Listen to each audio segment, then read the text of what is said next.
Welcome, ladies and gentlemen. As you guys saw in the title and the reason you clicked at this, yet this guy right here, look at some of this very slick detailing. Now, it is kind of like a faded red stripe that they have going down both sides. I love just the detailing in the hood. I'm also very much a sucker for the red windscreen and the door. Oh man, that looks awesome. Plus, I love the detailing on the back.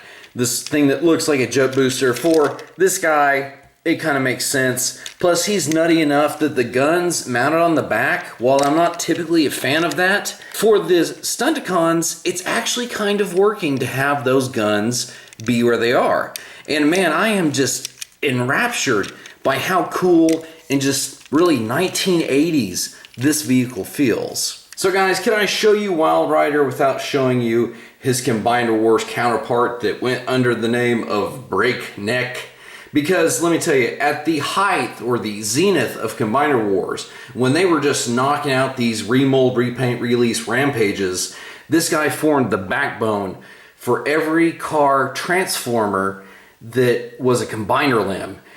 Which basically all that means is that it was never meant to be Wildrider. It was just meant to be this generic thing because they said, okay, this is Wildrider, this is Dead End, this is Silver Streak. And I'm like, seriously? Does that look like Silver Streak to you? Heck no.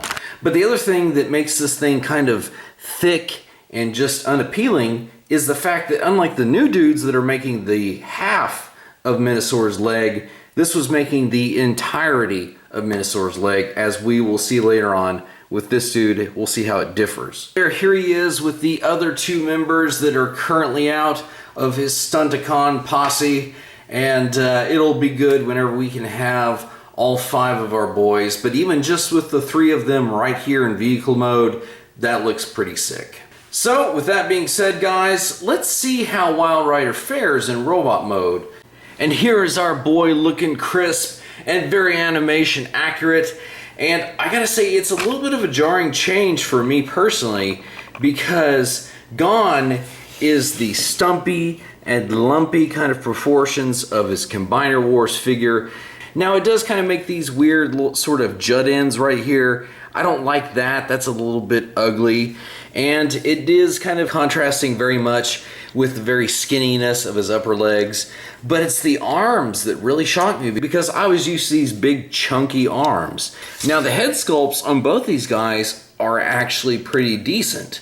And you know, because he's always had those little weird ear spikes. Now on the Combiner Wars guys, you had all this junk on the back. And with the new guy, this is more how I feel like I'm going to actually portray him, because it kind of slims the whole robot mode down. The way that Hasbro has it is they actually have these things angled to where they come down like that, and they're supposed to basically just stick out like that, which I don't really like how that looks, because it makes it look like he has a weird kind of spoiler, even though that's his bumper on his head, and I don't like how far these stick out. So you can't actually bring them in, and even though it's not a totally clean fit, it does collapse it down a little bit more to where his robot mode doesn't have just excessive amounts of car parts just draped off his back. This, again, cleans it up a little bit. However, as opposed to his Combiner Wars figure, which just had some sort of weird pipe baton, you can see that they've actually gone in and given our boy a pair of pistols, just like they did with Dragstrip, and he looks awesome wielding them. I mean, this looks like it could have been taken straight out of the cartoon, and they don't look clumsy, much like the Prime Wars figures actually suffered. So before we go into Combiner mode, I want to show you guys, the dude has feet finally. And that was one of the biggest things that bugged me about the Combiner Wars and his chunky proportions, was the dude did not have feet. He just had legs that came down and stopped. So definitely, I'm glad that Wildrider, he has his own 2 feet to stand upon. So here you can see both of our Wildriders and what they look like as legs. Now technically, when this one is standing correct, it is a little bit more flush like that. But just to kind of show you how it looks in dynamic difference to the original Wildrider leg, I'm going to go with the animation one, because I do like the little bit more of a cleaner look. And here is our full-on boy. And again, I like how it does fill out that leg. helping us to achieve a less skeletal looking version of Menasor. Although for right now, I guess you could kind of cover up that other one with the guy that is responsible for help bringing them to life, old Megatron. And yeah, Menasor is looking sick.